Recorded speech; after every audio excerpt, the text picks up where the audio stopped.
নমস্কার বন্ধুরা, সোনালীর কিচেনে সবাইকে স্বাগত। আমার আজকের রেসিপি দারুণ সুস্বাদু আলু দিয়ে মাটন মশলা কারি। আসুন দেখে নেওয়া যাক কিভাবে বানাবো। এই মাটন মশলা কারি বানানোর জন্য আমি দুটো রসুন থেকে কোয়া ছাড়িয়ে নিয়েছি। এখানে 35টার মতো রসুন কোয়া আছে, আর 2 ইঞ্চির মতো আদা একটু কুচিয়ে নিয়েছি, আর ঝালের জন্য কটা কাঁচা লঙ্কা নিয়েছি। এবার এটা একটা পেস্ট বানিয়ে নেবো। এখানে 1 কিলো মাটন আছে। এখানে 3 টেবিল চামচ টক দই আগে থেকে ফেটিয়ে রেখেছিলাম, সেটা দিয়ে দিলাম। সাথে আদা, রসুন, কাঁচা লঙ্কার পেস্টটা দিয়ে দিলাম। ঝালের পরিমাণটা আপনারা যেমনি পছন্দ করেন সেই হিসাবে ব্যবহার করবেন।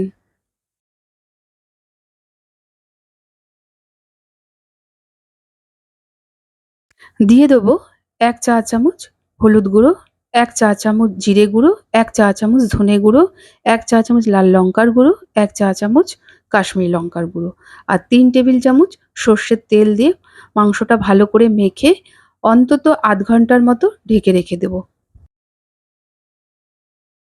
পুরনো বন্ধুরা তো আমার পাশে আছেন। যারা আমার নতুন বন্ধু, ১ম আমার ভিডিও দেখছেন, তাদের কাছে অনুরোধ রইল, আমার রেসিপি যদি ভালো লেগে থাকে প্লিজ আমার চ্যানেলটিকে সাবস্ক্রাইব করে পাশে থাকা বেল আইকনটি অবশ্যই প্রেস করবেন। এতে আমি যাই রেসিপি আপলোড করি না কেন নোটিফিকেশন সবার প্রথম আপনার কাছে গিয়েই পৌঁছাবে। এই রান্নাটার জন্য ৩০০ গ্রাম পেঁয়াজ কুচিয়ে নিয়েছি, আর ৩টে বড় সাইজের আলু ৪টে করে টুকরো করে নিয়েছি। তাতে লবণ, হলুদ আর কাশ্মীরি লঙ্কার গুঁড়ো আগে থেকে মাখিয়ে রেখেছিলাম। রান্নাটা আমি প্রেশার কুকারেই করছি। প্রেশার কুকারে দিয়ে দিয়েছি ১০০ গ্রাম সর্ষের তেল। তেলটা গরম হলে গ্যাসের ফ্লেমটিকে মিডিয়ামে রেখে আলুগুলোকে প্রথমে লাল করে একটু ভেজে নেব। আলুগুলো ভাজা হয়ে গেলে এগুলোকে একটি পাত্রে তুলে নেব। তেলের পরিমাণটা আপনারা আপনাদের প্রয়োজন হিসাবে ব্যবহার করবেন। আলুগুলো ভাজার পর ওই তেলেই একটা দারচিনি, ৪টে এলাচ, ২টো লবঙ্গ, ২টো তেজপাতা আর একটা জয়িত্রীর একটা পাপড়ি দিয়ে দিলাম। ফোড়নটা থেকে একটা সুন্দর গন্ধ বেরালে প্রথমে পেঁয়াজগুলো ভেজে নেব। পেঁয়াজটা দিয়ে বেশ কিছুক্ষণ একটু রান্না করে নেব।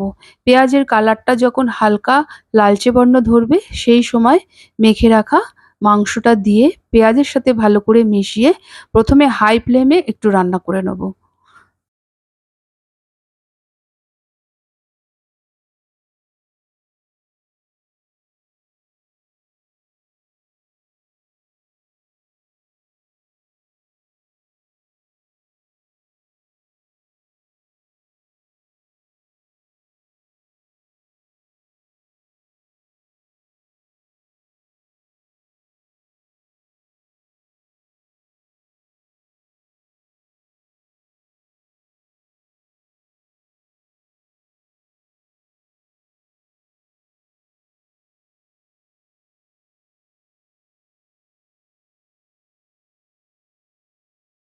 হাই ফ্লেমে কিছুক্ষণ রান্না করে নেয়ার পর স্বাদ অনুযায়ী লবণ দিয়ে দিলাম। লবণটা দিয়ে ভালো করে মিশিয়ে নিয়ে আবারও মিনিট ৫ এর মতো একটু রান্না করে নেব। তারপর গ্যাসের ফ্লেমটিকে মিডিয়ামে রেখে মিনিট ৭ এর জন্য ঢেকে দেবো।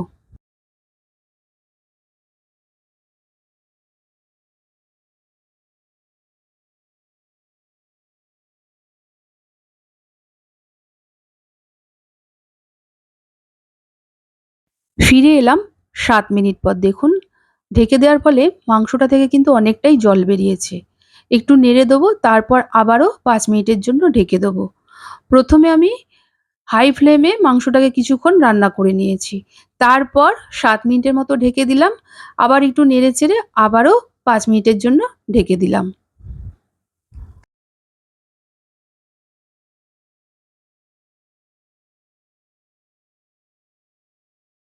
ফিরে এলাম ৫ মিনিট পর। দেখুন, মাংস থেকে যতটা জল বেরোনোর বেরিয়ে গেছে। আর কিন্তু ঢাকবো না। এখন গ্যাসের ফ্লেমটিকে মিডিয়ামে রেখেই মাংসটাকে ভালো করে কষিয়ে নেব। মশলা থেকে যখন পুরোপুরি তেল ছেড়ে আসবে ঠিক সেই স্টেজে আমরা 1/4 টিস্পুন জায়ফল গুঁড়ো দিয়ে ভালো করে মশলার সাথে মিশিয়ে আবারও কিছুক্ষণ এই মিনিট ২ এর মতো একটু কষিয়ে নেব। বন্ধুরা, আমি আজকে যেইভাবে মাটন কারি বানাচ্ছি, বাড়িতে এইভাবে বানিয়ে ট্রাই করুন। আর কেমন লেগেছে আমাকে অবশ্যই কমেন্ট করে জানাবেন। ভালো লাগলে একটা লাইক ও প্রচুর শেয়ার করবেন।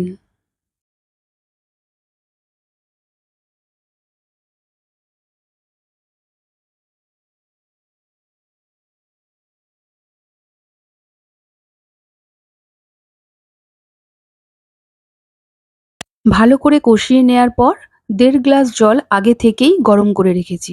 সেই গরম জলটা দিয়ে মাংসের সাথে ভালো করে মিশিয়ে প্রেসারের ঢাকনাটা দিয়ে সিটি দিয়ে নেব। সিটির পরিমাণটা আপনাদের প্রেসার কুকারে যেমন প্রয়োজন সেই হিসাবে ব্যবহার করবেন। আমি এখানে ১.৫ গ্লাস জল দিয়েছি। আমি ঝোলটা একটু গাঢ় রাখবো সেই হিসাবে ১.৫ গ্লাস জল দিয়েছি।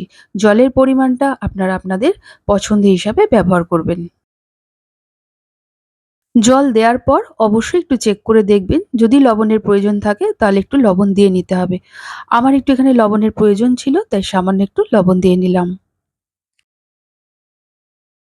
৪ টে সিটি দেওয়ার পর আমি প্রেসারের ঢাকনাটা খুলে দিলাম। তারপর ভেজে রাখা আলুগুলো দিয়ে ঝোলের সাথে ভালো করে মিশিয়ে আবারও ঢেকে দেবো।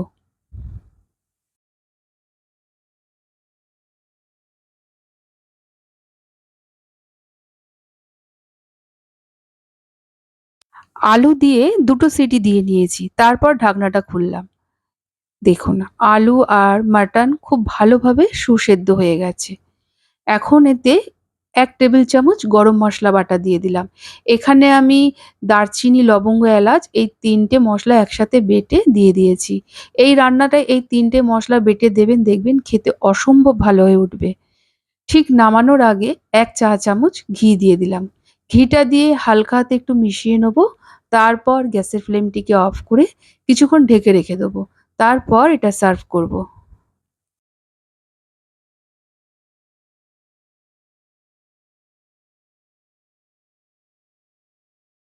এই মাটন মশলা কারি ভাত, পোলাও, ফ্রাইড রাইস, রুটি, লুচি, পরোটা, কুলচা এর সবের সাথে খেতে কিন্তু অসম্ভব ভালো লাগে। সামনেই তো পুজো আসছে। পুজোর দিন একদিন হলেও এইভাবে বানিয়ে দেখুন। তবে আজকের মতো এই পর্যন্ত। আবারও হাজির হয়ে যাব নতুন কোনো রেসিপির সাথে।